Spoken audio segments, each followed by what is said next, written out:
ये मोटरसाइकिल करीब 25,000 किलोमीटर अब चल चुकी है और इसके ब्रेक पैड्स का बदलने का भी वक्त आ चुका है।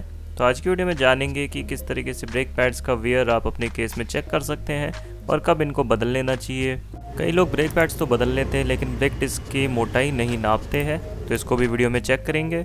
साथ ही ब्रेक कैलिपर से जुड़ी हुई और भी समस्याओं के बारे में बात करेंगे। 12 mm की गोटी की मदद से कैलिपर के बोल्ट्स खोल लेंगे।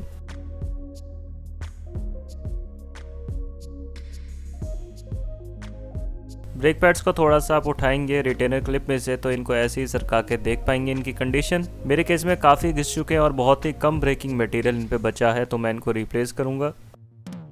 ब्रेक पैड्स को बदलने के लिए इनकी लॉकिंग पिन आपको निकालनी पड़ेगी, लेकिन वो काफ़ी टाइट कसी हुई रहती है, इसलिए पहले ब्रेक कैलिपर को फॉर्क के लोअर्स पे माउंट करना पड़ेगा और फिर एलन की से इसकी लॉकिंग पिन को खोल लेंगे। आपकी व्हीकल पे निर्भर करेगा कि ये एलन की है या फिर कोई हेक्स बोल्ट है।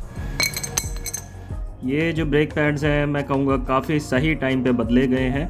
इनके बीच में आपको ये लाइन दिख रही होगी, ये वियर इंडिकेटर है इनका, और एक पैड पे तो ये ठीक है, यानी अभी थोड़ी सी और इसकी लाइफ बची है।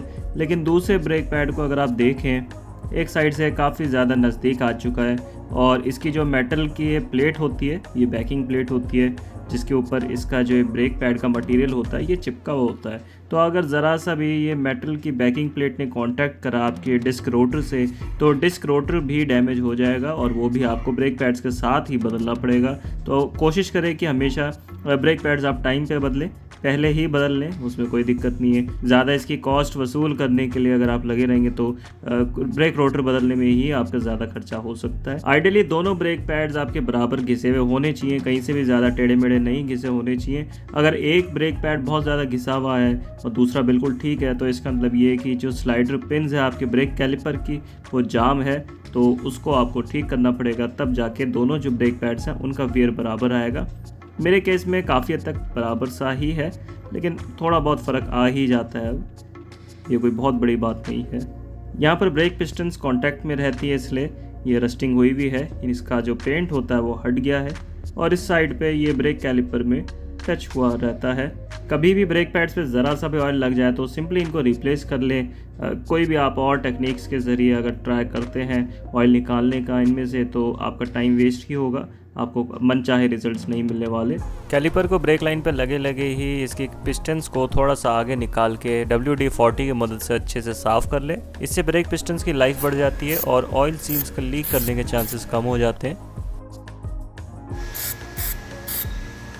क्लीनिंग के बाद ब्रेक पिस्टन्स को वापस अंदर बैठा ले। एक आधे इंच के एक्सटेंशन की मदद से ये काम आसानी से हो जाता है। अगर इस तरीके से नहीं जा रही पिस्टन्स अंदर, तो ब्रेक कैलिपर को आपको ब्रेक लाइन पे से डिस्कनेक्ट करना पड़ेगा। कहीं भी ब्रेक फ्लूइड अगर गिरता है किसी पेंटेड सरफेस पे, तो साथ ही साथ उसे पोंछ ले, क्योंकि ब्रेक फ्लूइड पेंट को बहुत जल्दी ख़राब करता है। और फिर कपड़ा बिछा के ज़मीन पे आप कैलिपर को रख के इसके पिस्टन्स पे आपको और ज़्यादा लोड लगाना पड़ेगा एक एक्सटेंशन की मदद से। कोशिश करें जब भी ब्रेक पैड्स बदलने हो तो साथ ही में ब्रेक फ्लूइड भी बदल लें, इससे आपका काम थोड़ा सा आसान हो जाएगा। स्लाइडर पिन्स को साफ़ करके सिलिकॉन ग्रीस के मदद से लुब्रिकेट कर लें। कोई भी पेट्रोलियम बेस्ड ग्रीस आपको इनमें नहीं लगानी है, नहीं तो रबर के इनके बूट्स बहुत जल्दी कट जाते हैं। अगर ये जाम चलेगी तो ब्रेक पैड्स अच्छा काम नहीं करेंगे। ब्रेक कैलिपर अब पूरी तरीके से तैयार है नए ब्रेक पैड्स को लगाने के लिए। अगर कैलिपर में किसी भी तरीके की लीकेज है तो ब्रेक कैलिपर को इसी वक्त रीबिल्ड कर लें। इस पे भी अलग वीडियो डली हुई है जिसका लिंक आपको इस वीडियो के डिस्क्रिप्शन में मिल जाएगा। मेरे पास दो तरीके के ब्रेक पैड्स हैं जो देखने में सेम लगते हैं, लेकिन इनके पार्ट नंबर अलग है, न जाने क्यों। ये दोनों ब्रेक पैड्स देखने में तो बिल्कुल सेम है, बिल्कुल एग्जैक्ट साइज़ है इनका, और दोनों को बदल के आपस में लगाया जा सकता है। बाकी इनमें क्या फ़र्क है एग्जैक्टली ये तो बजाज वाले ही जाने। बस जो भी ब्रेक पैड्स आप लगाएं कंपनी के जेन्युइन ही लगाएं। Local brake pads disc rotor को काफ़ी जल्दी घिस देते हैं और बहुत ही पुअर ब्रेकिंग परफॉर्मेंस तो देते ही हैं। लॉकिंग पिन पे थोड़ी सी कॉपर एंटी-सीज या मोली ग्रीस लगा सकते हैं। ब्रेक पैड्स के साथ इनका स्प्रिंग बदलना ना भूलें, नहीं तो कुत्ते के रोने की सी आवाज़ आती है ब्रेक में, बहुत बुरी लगती है। अब तो इस तरीके के सारे पार्ट्स ऑनलाइन आराम से मिलने लग गए हैं। स्प्रिंग लगाने के बाद ब्रेक पैड्स को अपने खांचे में फंसा लेंगे। लास्टली ब्रेक पैड्स को जो लॉकिंग पिन अपनी जगह पे होल्ड करती है, इस पे थोड़ा सा थ्रेड लॉकर लगा के ही इसे कसेंगे। आइडियली ब्लू कलर का लॉकटाइट इस पे लगाना अच्छा रहता है, रेड वाला मत लगाना, नहीं तो उसे खोलना काफ़ी मुश्किल हो जाएगा। इसको ठीक ठाक टाइट कर लें। लॉकटाइट एक लुब्रिकेंट का काम करता है, तो बहुत ज़्यादा दम लगा के इसको टाइट करने की ज़रूरत नहीं है, वो अपना काम करेगा इसको अनस्क्रू होने से बचाने के लिए।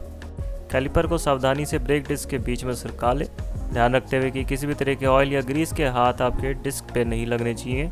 ब्रेक कैलिपर के बोल्ट्स पे लॉकटाइट लगाना बहुत ही ज़रूरी रहता है। रिपीटेड ब्रेकिंग करने के कारण इन बोल्ट्स पे इस तरह की फोर्सेस पड़ती है कि ये अपने आप ढीले हो जाते हैं वक्त के साथ, और एल्यूमिनियम के लोअर्स होने के कारण इनको ओवर टाइट नहीं करा जा सकता। इस कारण से इन पे लॉकटाइट का इस्तेमाल करा जाता है। इनके टाइटनिंग टॉर्क की स्पेसिफिकेशन आपके बाइक के सर्विस मैनुअल में आपको मिल जाएगी। हर बार जब भी ब्रेक पैड्स बदले जाते हैं तो ब्रेक डिस्क की मोटाई ज़रूर नाप लेनी चाहिए। एक डिजिटल माइक्रोमीटर के ज़रिए आप इसको एक्यूरेटली नाप पाएंगे। ब्रेक डिस्क अगर घिसके बहुत ज़्यादा पतली हो जाती है तो ब्रेकिंग के दौरान इसका क्रैक करने का खतरा बनता है। इस मोटरसाइकिल के ब्रेक डिस्क की मिनिमम जो स्पेसिफिकेशन दी है थिकनेस की, कंपनी ने 3.5 mm दी है। मिनिमम थिकनेस ब्रेक डिस्क पे ही आपको लिखी हुई मिल जाएगी।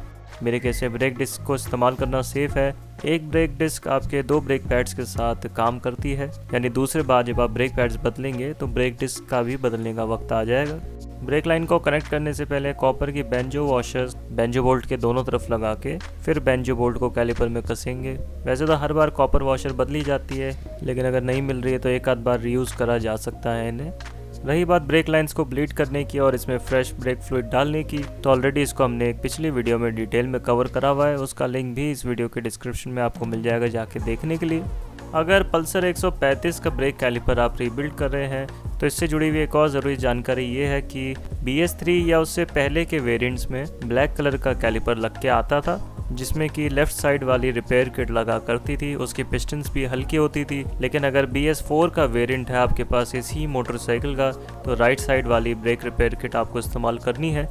इन रिपेयर किट्स के पार्ट नंबर ज़रूर आप नोट कर लें। इसके पिस्टन्स की भी बनावट आप देख सकते हैं, काफ़ी हैवीली बिल्ट है, क्योंकि जो गोल्डन कलर का ब्रेक कैलिपर लग के आता है BS4 की मोटरसाइकिल्स में, पल्सर 135 की, वो दरअसल AS 150 में भी लग के आता है, और वो काफ़ी बेहतर क्वालिटी का ब्रेक कैलिपर है। BS3 और उससे पहले की बाइक में जो कैलिपर लग के आता था उसके कंपैरिजन में। ब्रेकिंग सिस्टम पे काम कंप्लीट जब आपका हो जाए तो आइसोप्रोपिल अल्कोहल से साफ़ कर लें।